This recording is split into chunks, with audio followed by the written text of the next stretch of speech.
নির্বাচন নিয়ে ষড়যন্ত্র হলে দেয়া হবে দাঁত ভাঙা জবাব, হুঁশিয়ারি তারেক রহমানের। ক্ষমতায় গেলে তিস্তা মহাপরিকল্পনা বাস্তবায়নের প্রতিশ্রুতি। জনগণের সম্পদে হাত দিলে কাউকেই ছাড় নয় বললেন জামায়াত আমির। নির্বাচিত হলে প্রকাশ হবে জনপ্রতিনিধিদের আয় ব্যয়ের হিসাব। নির্বাচনের জোয়ারে ভাসছে দেশ, ভোটারদের মন জয়ে বিরামহীন প্রচারণা। প্রত্যাশা অনুযায়ী দিচ্ছেন প্রতিশ্রুতি। এবং ইস্তেহার ইতিবাচক হলেও যথেষ্ট নয় বলছে সিপিডি। জাতীয় নির্বাচনের লড়াই হবে দ্বিমুখী, নিশ্চিত হয়নি সব দলের অংশগ্রহণ।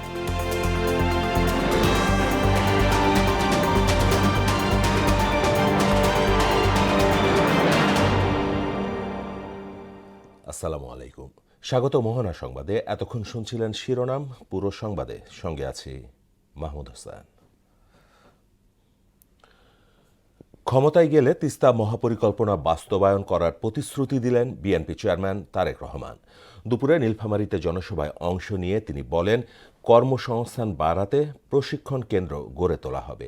এর আগে ঠাকুরগাঁয়ে সমাবেশে বিএনপি চেয়ারম্যান বলেন, এবারের নির্বাচনের মাধ্যমে দেশের মানুষ হারিয়ে যাওয়া অধিকার ফিরে পাবে।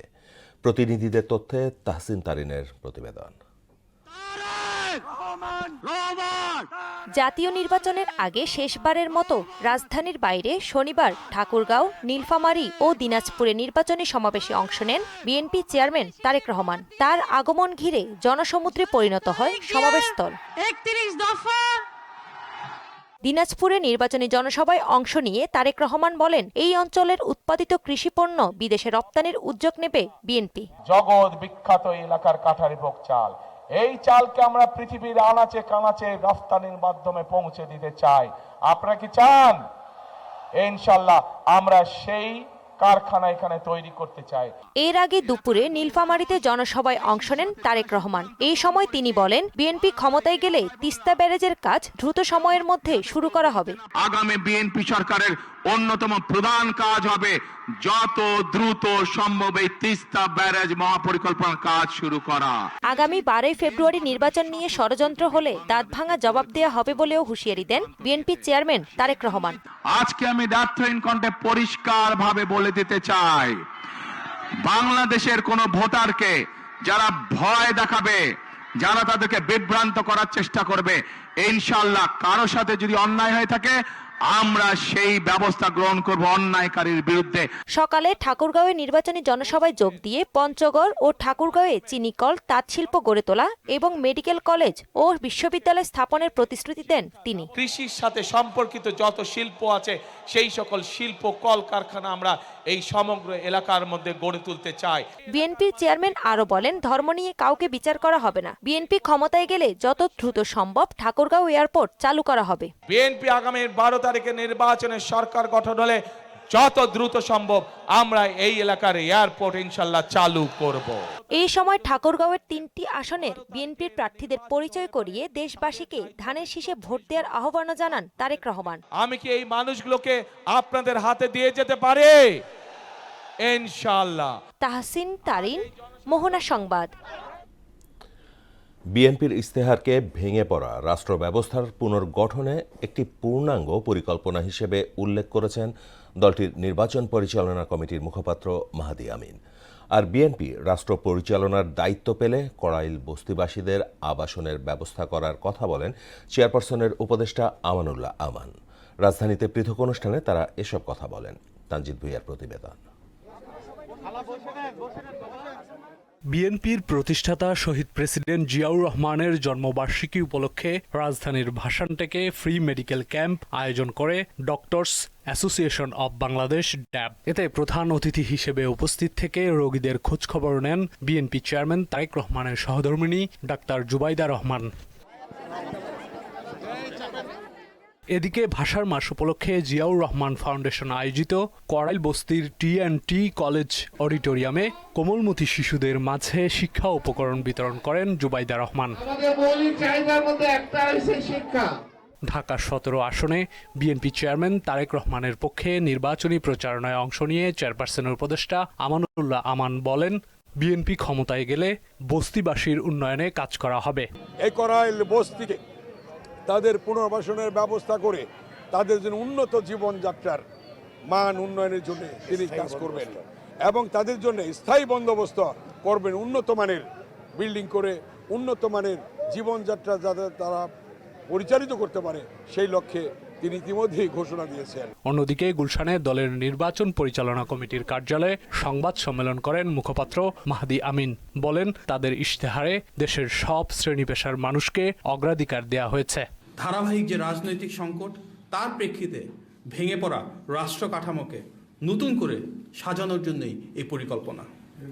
বিএনপির প্রতিষ্ঠাতা শহীদ প্রেসিডেন্ট জিয়াউর রহমানের ঐতিহাসিক 19 দফা, দেশনেত্রী বেগম খালেদা জিয়ার ভিশন 2030 এবং জনাব তারেক রহমানের ঘোষিত 27 দফা ও 31 দফার ধারাবাহিকতা এবং সমাজের সকল শ্রেণীর ও পেশার মানুষের মতামতের উপর ভিত্তি করে সার্বিক সমন্বয়ে প্রণীত এই ইশতেহার রাষ্ট্র ব্যবস্থা সংস্কার, বৈষম্যহীন উন্নয়ন, অর্থনৈতিক পুনর্গঠন এবং জাতীয় সংহতিকে সর্বোচ্চ গুরুত্ব দিয়েছে।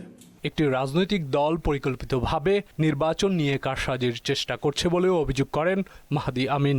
লক্ষ্মীপুরে ভোটে ব্যবহারের জন্য অবৈধ সিল উদ্ধারের ঘটনায় একটি প্রিন্টিং প্রেসের মালিক গ্রেফতার হয়ে আদালতে স্বীকারোক্তিমূলক জবানবন্দিতে বলেছেন যে জামাত ইসলামের একজন নেতার নির্দেশেই এসব সিল তৈরি করা হয়েছে। তানজিদ ভুইয়া, মোহনা সংবাদ, ঢাকা। তার নির্বাচিত হলে জনপ্রতিনিধি ও তাদের পরিবারের আয় ব্যয়ের হিসাব জনসমক্ষে প্রকাশ করবে জামায়াতে ইসলামী। এমন প্রতিশ্রুতি দিয়ে দলটির আমির ডাক্তার শফিকুর রহমান বলেন, জনগণের সম্পদে হাত দিলে কাউকে ছাড় দেয়া হবে না। দুপুরে হবিগঞ্জের জনসভায় এসব কথা বলেন তিনি। এদিকে মৌলভীবাজারের সমাবেশে কর্মসংস্থান সহ বিভিন্ন ক্ষেত্রে নারীর নিরাপত্তা নিশ্চিতের কথা বলেন জামায়াত আমির। প্রতিনিধিদের তথ্যে আরও জানাচ্ছেন মাহমুদা আক্তার। প্রচারণার শেষ ভাগে এসে সিলেট সফর করেন জামায়াতে ইসলামীর আমির ডাক্তার শফিকুর রহমান। সেখানে 3 জেলায় সমাবেশ করেন তিনি। মৌলভীবাজারের জনসভায় ডাক্তার শফিকুর রহমান বলেন, দেশ পরিচালনার দায়িত্ব পেলে সিলেট ওসমানী বিমানবন্দরের আধুনিকায়ন করা হবে। বিশ্বের যেখানে যেখানে বিমানের ফ্লাইট নাই, গুরুত্ব বিবেচনা অগ্রাধিকারের ভিত্তিতে সেখানে ফ্লাইট চালু হবে ইনশাআল্লাহ। ক্ষমতায় গেলে কর্মসংস্থান সহ বিভিন্ন ক্ষেত্রে নারীদের নিরাপত্তা নিশ্চিতের অঙ্গীকার করেন তিনি। আমরা চাই না শুধু রাজার ছেলে রাজা হবে, রানীর মেয়ে রানী হবে। আমরা চাই আমার একজন শ্রমিক ভাই কিংবা বোনের মেধাবী সন্তান যদি থাকে, রাষ্ট্র তার মেধা বিকাশের দায়িত্ব নেবে এবং সে একদিন বাংলাদেশের প্রধানমন্ত্রী হবে ইনশাআল্লাহ। এর আগে হবিগঞ্জের নিউফিল্ড মাঠে জামায়াতের নির্বাচনী জনসভায় জামায়াত আমির বলেন, ক্ষমতায় গেলে দলের সংসদ সদস্যরা বিনা ট্যাক্সের গাড়ি নেবে না। কোন প্লট অত্যন্ত স্বল্প মূল্যে যেটা এমপি মন্ত্রীদেরকে দেওয়া হয়, সেই প্লট আমরা নেব না। বিনা ট্যাক্সের গাড়ি আমরা কিনবো না। তৌফিক তাকে ট্যাক্স দিয়ে গাড়ি কিনবো না, তাকে রিক্সা চড়বো, এইটাও যদি না তাকে পায়ে হাঁটবো, কিন্তু জনগণের তহবিলের অপব্যবহার করব না। দলের নির্বাচিত জনপ্রতিনিধি ও তাদের পরিবারের আয় ব্যয়ের হিসাব নিকাশ করার কথাও বলেন তিনি। আমাদের যারা নির্বাচিত হবেন আল্লাহ তাআলার মেহেরবানিতে এবং আপনাদের দোয়া ভালোবাসা বুঝে তারা প্রতি বছর একবার জনগণের সামনে তাদের আয় ব্যয়ের হিসাব প্রকাশ করতে বাধ্য হবেন। শুধু নির্বাচিত প্রতিনিধি নন, তার পরিবারের প্রত্যেক সদস্যের আয় ব্যয়ের হিসাব দিতে হবে। জনসভা শেষে মঞ্চে জামায়াতের প্রার্থীদের পরিচয় করে দিয়ে দেশবাসীকে দাঁড়িপাল্লায় ভোট দেওয়ার আহ্বান জানান ডাক্তার শফিকুর রহমান। গণপরিবহন রিক্সা তুলে দিচ্ছে, রিক্সা সম্মানের সাথে বিজয়ী হয়ে আসুক। প্রত্যেকটা সিট এবং প্রত্যেকটা ভোট 12 তারিখ গুরুত্বপূর্ণ। মাহমুদা আক্তার, মোহনা সংবাদ। ভাই যেন দেশ জুড়ে জমে উঠেছে নির্বাচনী প্রচারণা। ভোটারদের মন জয়ে জনসংযোগ ও পথসভার পাশাপাশি দাঁড়ে দাঁড়ে যাচ্ছেন প্রার্থীরা। শুনছেন সাধারণ মানুষের প্রত্যাশার কথা, দিচ্ছেন নানা প্রতিশ্রুতি। প্রতিনিধিদের তথ্যে নাহিদ সিরাজি নিম্মির প্রতিবেদন। জাতীয় সংসদ নির্বাচন ঘিরে নাটোর 4 আসনে বিএনপির প্রার্থী আব্দুল আজিজের পক্ষ থেকে নির্বাচনী গণসংযোগ ও লিফলেট বিতরণ করেছে নাটোরের গুরুদাসপুর পৌর যুবদল। সিরাজগঞ্জ 2 আসনে বিএনপি মনোনীত প্রার্থী ইকবাল হাসান মাহমুদ টুকুর ধানের শীষের পক্ষে গণসংযোগ করেছেন জেলা বিএনপির সাধারণ সম্পাদক সাইদুর রহমান বাচ্চু। এ সময় সিরাজগঞ্জ পৌর শহরের বড়বাজার, মাছবাজার, ভাসানী কলেজ রোড এলাকাসহ বিভিন্ন এলাকায় গণসংযোগ করেন। যশোরে 11 দলীয় ঐক্যজোটের নির্বাচনী পথসভা করেছেন জাতীয় নাগরিক পার্টির দক্ষিণাঞ্চলের মুখ্য সংগঠক হাসনাত আব্দুল্লাহ। একটি দল কেন্দ্র দখলের প্রস্তুতি নিচ্ছে, বিভিন্ন পর্যবেক্ষকের নাম সর্বস্ব প্রতিষ্ঠান খুলে বিভিন্ন ভোট কারচুপির চেষ্টা করছে। একটা দল কেন্দ্র দখলের প্রস্তুতি নিচ্ছে, বিভিন্ন পর্যবেক্ষকের নাম খুলে, নাম সর্বস্ব প্রতিষ্ঠান খুলে বিভিন্ন পর্যবেক্ষকের মধ্য দিয়ে ভোট রিগিং করার চেষ্টা করছে। খুলনা মহানগরীর সদর থানার ডাকবাংলো মোড় এলাকায় নির্বাচনী গণসংযোগ ও ভোটারদের কাছে ভোট প্রার্থনা করেন খুলনা 2 আসনের ইসলামী আন্দোলনের হাতপাখার প্রার্থী মুফতি আমানুল্লাহ। নরসিংদীতে জমে উঠেছে নির্বাচনী প্রচারণা। গ্রাম থেকে শহরে ছুটছে সমর্থক ও প্রার্থীরা। সকাল থেকে সন্ধ্যা পর্যন্ত যাচ্ছে ভোটারের দ্বারে দ্বারে, দিচ্ছে নানা প্রতিশ্রুতি।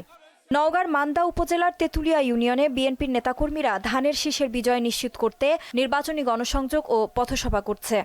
টাঙ্গাইল 7 মির্জাপুর আসনের বিএনপির মনোনীত এমপি প্রার্থী আবুল কালাম আজাদ সিদ্দিকী ও জামায়াতের প্রার্থী আব্দুল্লাহ ইবনে আবুল হোসেন এলাকায় গণসংযোগ করেছেন। এ সময় উভয় দলের নেতাকর্মীরা উপস্থিত ছিলেন।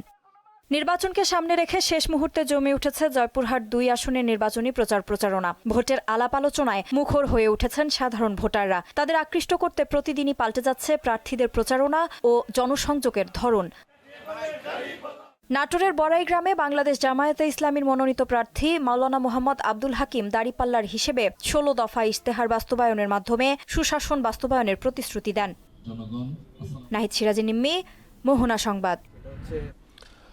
ত্রয়োদশ জাতীয় নির্বাচনকে কেবল দ্বিমুখী লড়াই হিসেবেই দেখছে centre for policy dialogue CPD, যেখানে সব দলের অংশগ্রহণের সুযোগ নিশ্চিত হয়নি। সকালে মহাখালীর ব্র্যাক সেন্টারে সবুজ ও টেকসই অর্থনীতির চলচ্চিত্র ও প্রত্যাশা নিয়ে আয়োজিত এক ব্রিফিংয়ে এসব কথা বলেন সংস্থাটির রিসার্চ ফেলো খন্দকার গোলাম মোয়াজ্জেম। রাজনৈতিক দলের ইশতেহারকে ইতিবাচক বললেও টেকসই উন্নয়নের ক্ষেত্রে তা যথেষ্ট নয় বলেও জানায় সিপিডি। আরও জানাচ্ছেন মোহাম্মদ তরিকুল ইসলাম। জলবায়ু পরিবর্তনজনিত নানা সমস্যায় ধুঁকছে বাংলাদেশ। গড় তাপমাত্রার সঙ্গে বাড়ছে বায়ু দূষণের মাত্রা। প্রকৃতির বৈরী আচরণের পাশাপাশি এক্ষেত্রে বৃক্ষ নির্ধন ও প্লাস্টিকের মাত্রাতিরিক্ত ব্যবহারেরও দায় কম নয়। টেকসই এবং সবুজ উন্নয়ন নিয়ে রাজনৈতিক দলের কাছ থেকে বক্তব্য শোনা গেলেও নির্বাচনী ইশতেহারে এর পুরো পরিকল্পনা ফুটে ওঠেনি। সেন্টার ফর পলিসি ডায়ালগ সিপিটির এক ব্রিফিংয়ে উঠে আসে সব তথ্য। আগামী 12 জুন সারা দেশে সিপিটির রিসার্চ ফেলো খন্দকার গোলাম মোয়াজ্জেম বলেন, দলগুলো ইশতেহারে উঠে আসা এজেন্ডা বাস্তবায়নে যে পরিমাণ অর্থের যোগান দিতে হবে তার পুরো রোডম্যাপ দেওয়া হয়নি। এবার যে জাতীয় পর্যায়ে আমরা যে ম্যানিফেস্টোগুলো দেখলাম, এর সবচেয়ে বড় দুর্বলতা হলো এর ফাইন্যান্সিং কাঠামো নেই। যে সবুজ অর্থনীতির ধারণা, যেটার ভিতরে পরিবেশ থাকবে, অর্থনীতি থাকবে এবং সমাজ থাকবে, এই তিনটির সমন্বয় এটি অনুপস্থিত। অন্তর্বর্তী সরকার অর্থনৈতিক সংস্কারকে মূল এজেন্ডা হিসেবে নেয়নি উল্লেখ করে সিপিডি জানায়, বেশ কিছু উদ্যোগের কারণে বৈদেশিক মুদ্রার রিজার্ভ স্থিতিশীল হয়েছে। আমাদের রিজার্ভের যে সঙ্গীন পরিস্থিতি ছিল, নিশ্চয়ই খেয়াল আছে যে কমে কমে কমে কমে 8 বিলিয়নে সম্ভবত নেমে এসেছিল বা 12 বিলিয়নে, সেটা এখন ঘুরে দাঁড়িয়ে 32 বিলিয়ন বা 34 বিলিয়নে এখন দাঁড়িয়ে আছে। খন্দকার গোলাম মোয়াজ্জেম জানান, এবারের নির্বাচনে দ্বিমুখী লড়াইয়ের আভাস মিলছে, যেখানে সব দলের অংশগ্রহণ নিশ্চিত করা যায়নি। প্রায় প্রত্যেকটি জরিপে বলা হচ্ছে যে পতিত দলটি, সে পতিত দলের ভোটই এবার ডিসিসিভ ফ্যাক্টর হবে।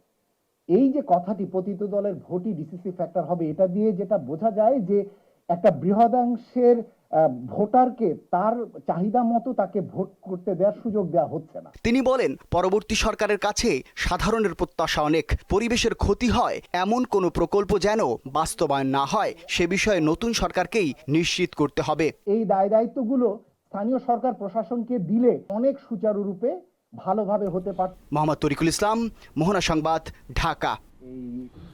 ঢাকা 6 আসনের 73 নম্বর কেন্দ্র কসমোপলিটন স্কুল অ্যান্ড কলেজে জামায়াত প্রার্থী কর্তৃক বিপুল পরিমাণ দেশীয় অস্ত্র মজুদের ঘটনায় কেন্দ্র পরিবর্তনের আবেদন করেছেন এই আসনের বিএনপি মনোনীত প্রার্থী ইশরাক হোসেন।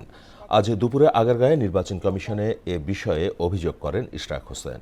সূত্রাপুর থানার অফিসার ইনচার্জকে অভিযোগ করলে তিনি অস্ত্র জব্দ না করে সরিয়ে ফেলতে সহযোগিতা করেন।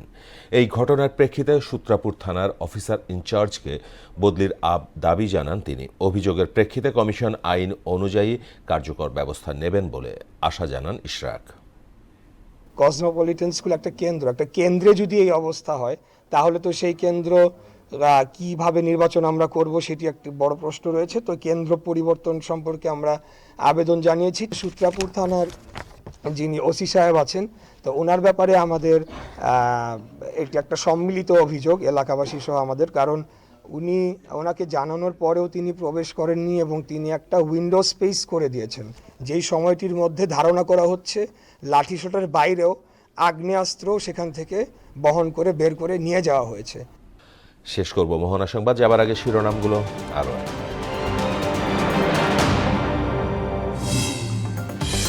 নির্বাচন নিয়ে ষড়যন্ত্র হলে দেয়া হবে দাঁত ভাঙা জবাব, হুঁশিয়ারি তারেক রহমানের। ক্ষমতায় গেলে তিস্তা মহাপরিকল্পনা বাস্তবায়নের প্রতিশ্রুতি। জনগণের সম্পদে হাত দিলে কাউকেই ছাড় নয় বললেন জামায়াত আমির। নির্বাচিত হলে প্রকাশ হবে জনপ্রতিনিধিদের আয় ব্যয়ের হিসাব। নির্বাচনের জোয়ারে ভাসছে দেশ, ভোটারদের মন জয়ে বিরামহীন প্রচারণা, প্রত্যাশা অনুযায়ী দিচ্ছেন প্রতিশ্রুতি। এবং ইস্তেহার ইতিবাচক হলেও যথেষ্ট নয় বলছে সিপিডি। জাতীয় নির্বাচনের লড়াই হবে দ্বিমুখী, নিশ্চিত হয়নি সব দলের অংশগ্রহণ। এই ছিল মোহনা সংবাদে। পরবর্তী সংবাদ রাত 12টায়। মোহনার সবশেষ খবর জানতে ভিজিট করুন www.mohana.tv। সংবাদ দেখতে পারেন ফেসবুক ও ইউটিউবে। এতক্ষণ সঙ্গে থাকার জন্য সবাইকে ধন্যবাদ।